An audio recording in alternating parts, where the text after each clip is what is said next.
বাহ, বেগুনগুলো দেখতে এত সুন্দর, মনে হচ্ছে সাজিয়ে রেখে দিই। একদম ফ্রেশ।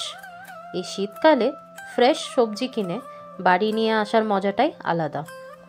আজকে ভাবলাম বেগুন দিয়ে নতুন ধরনের একটা রেসিপি আপনাদেরকে বানিয়ে দেখাই। নমস্কার, আমি দেবযানী। রান্নার গল্প চ্যানেলে আপনাদের সকলকে স্বাগত জানাই। আজকে বানাতে যাচ্ছি বেগুনের ভর্তা, যেটাকে অ্যাকচুয়ালি बैंगन का ভর্তা বলে। আসুন আগে শুরু করা যাক। গল্পটা না হয় রান্নার সাথে সাথে জমানো যাবে। বেগুন কিন্তু ফ্রেশ ব্যবহার করবেন, যার স্কিন একদম টাইট আর ডান্ডিগুলো একদম সোজা হওয়া চাই। বেগুনগুলোকে ভালো করে ধুয়ে নিয়ে মুছে নিতে হবে, বেগুনের গায়ে যেন জল না লেগে থাকে। তারপর এই বেগুনগুলোকে ভালো করে তেল মাখাতে হবে। একদম বাচ্চাকে যেভাবে আদরে যত্নে মালিশ করা হয় ঠিক সেভাবেই কিন্তু। আচ্ছা, এই রেসিপিটা সর্ষের তেল দিয়ে করতে পারলে টেস্টটা একদম অথেন্টিক হবে। কিন্তু কারোর যদি সর্ষের তেলের ঝাঁঝটা পছন্দ না হয়ে থাকে, তাহলে তারা কাঁচা বাদাম বা সূর্যমুখীর তেল দিয়েও বানাতে পারেন। রান্না ব্যাপারটাকে যত ভালোবেসে কেউ করবে, তার তত বেশি মন লাগবে, আর রেসিপিগুলো ততটাই সুস্বাদু হবে। আমাদের রান্নার গল্প ফ্যামিলিতে যারা রান্না করতে ভালোবাসেন বা যারা রান্নাতে অভিজ্ঞ, তারা কিন্তু আমার কথাগুলো শুনে রাজি হবেন। বেগুনের ভর্তার রেসিপিটা ভিডিওতে দেখানো হচ্ছে, শেষ অবধি ভালো করে দেখে নিন, কারণ এই রেসিপিটা বানানোর পদ্ধতিটা একটু অন্যরকম। বেগুনগুলোকে দুরকমভাবে কাটা যায়। প্রথম হচ্ছে বেগুনটাকে 4টে ফালি করা, যেমন ভিডিওতে দেখানো হয়েছে, কিন্তু ফালিটা 80% অবধি করতে হবে, দেখবেন পুরোটা না কেটে যায়। আস্তে আস্তে বেগুনটা কাটবেন। আপনারা চাইলে আগে বেগুনগুলোকে কেটে তারপর তেল মাখাতে পারেন, যেরকম সুবিধা আপনাদের। এবার 4 থেকে 5টা গোটা রসুন এর মধ্যে ঢুকিয়ে দিতে হবে। তৃতীয় হচ্ছে বেগুনগুলোকে 3-4 দিকে পলি করতে হবে, মানে পকেটের মতো করে ডিপ কাট দিতে হবে। তারপর এই পকেটগুলোতে গোটা রসুন ঢুকিয়ে দিতে হবে। এই রসুন আর বেগুনের সম্বন্ধটা ঠিক ভগবানের বানানো বিয়ের যোগ্য পাত্রপাত্রীর মতো, একসাথে এত ভালোভাবে টেস্টে মানায় যে কোনো কথা হবে না আর। এবার একটা একটা করে গ্যাসে বেগুনগুলো ধরে পুড়িয়ে নিতে হবে। ডাইরেক্ট গ্যাসে না পোড়াতে চাইলে কোনো জালি রেখে তার ওপরে বেগুনগুলোকে রেখে পোড়াতে পারেন। আমি সাধারণত গ্যাসে ডাইরেক্টই পুড়িয়ে নিই, কিন্তু এটাতে বার্নার ব্লক হওয়ার চান্স থাকে। বা অনেক এরকম গ্যাস স্টোভ আছে, যেরকম গ্লাস টপের স্টোভ, সেই ক্ষেত্রে জালি রেখেই এই পদ্ধতিটা করবেন। বেগুনের চারিদিকটা কিন্তু ভালো করে পুড়িয়ে নিতে হবে। তারপর বেগুনের ছালটা হালকা গরম থাকা অবস্থায় ছাড়িয়ে নিতে হবে, তবেই এই বেগুনের স্মোকিনেস মানে ধোঁয়াটে ভাবটা খাবারের মধ্যে সম্পূর্ণ থাকবে। অনেকে অনেক রকম টিপস দেয় ছালটা ছাড়ানোর, কিন্তু এইটা একদম পারম্পরিক উপায়। তারপর ভালো করে কেটে নিতে হবে। গরম থাকা অবস্থায় এই পুরো পদ্ধতিটা করলে খাবারের টেক্সচারটা খুব ভালো পাবেন।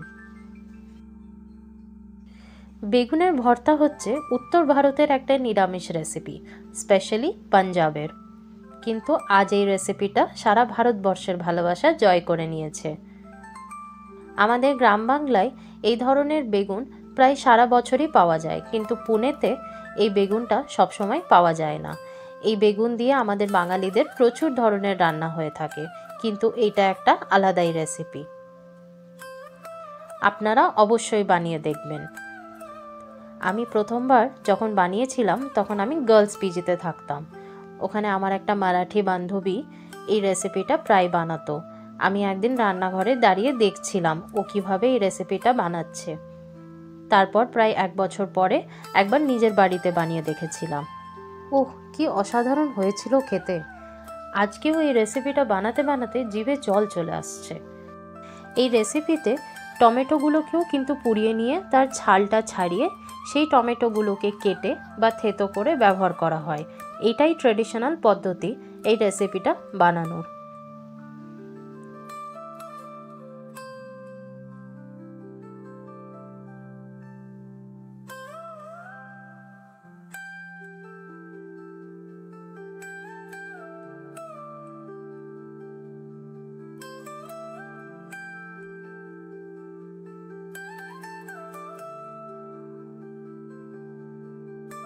এবার নিয়ে নেব 1 মুঠো কাঁচা বাদাম, পেঁয়াজ কুচি, টমেটো কুচি, ধনেপাতা কুচি, কাঁচা লঙ্কা আর রসুন। আপনারা চাইলে একটু আদাও দিতে পারেন। যা যা উপকরণ এই রেসিপিটা বানাতে গেলে লাগবে ভাবলাম আজ সেগুলো আগেই দেখিয়ে দিই আপনাদের। কড়াইয়ে তেল ঢেলে তাতে দিয়ে দেব গোটা সর্ষে, গোটা জিরে, মেথি দানা আর অল্প হিং।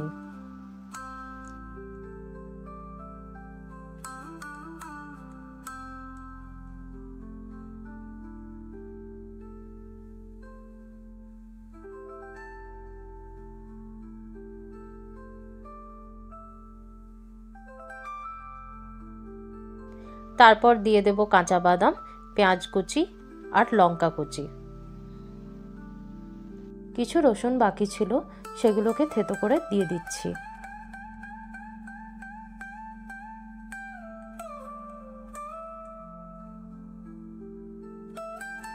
নেড়েচেড়ে নিয়ে টমেটো কুচিগুলো দিয়ে দেব।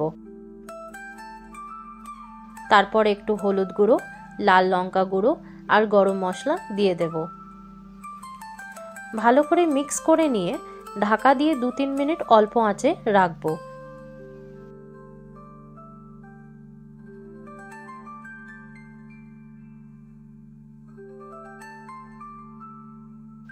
এবার দিয়ে দেব কেটে রাখা বেগুনগুলো।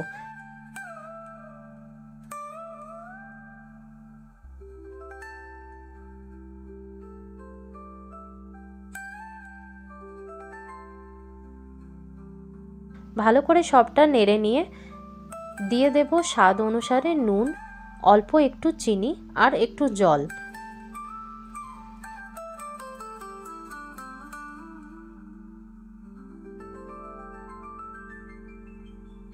তারপর ঢাকা দিয়ে অল্প আঁচে 8 থেকে 10 মিনিট মতো রান্নাটা হতে দেব।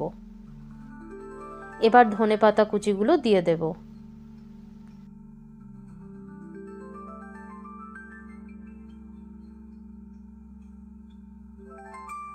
ব্যাস, এই দেখুন বেগুনের ভর্তা একদম রেডি।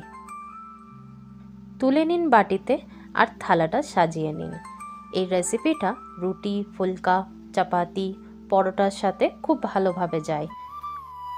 চলুন এবার গরম গরম খাওয়া যাক। আশা করি আপনাদের আজকের এই রেসিপি ভিডিওটা ভালো লেগেছে। রান্নার গল্পকে তাড়াতাড়ি সাবস্ক্রাইব করে ফেলুন। আপনাদের সাপোর্টেই নিয়ে চলে আসছি নতুন নতুন রেসিপিস বাংলা ভাষায়। এই রেসিপি ভিডিওসগুলোকে আপনাদের পরিবারজনেদের সাথে বেশি করে শেয়ার করুন। আমি চাই সবার ঠিকানা নতুন নতুন রান্নার সুগন্ধে ভরে যাক। আগামী ভিডিওতে আবার দেখা হবে। সবাই ভালো থাকবেন। ধন্যবাদ।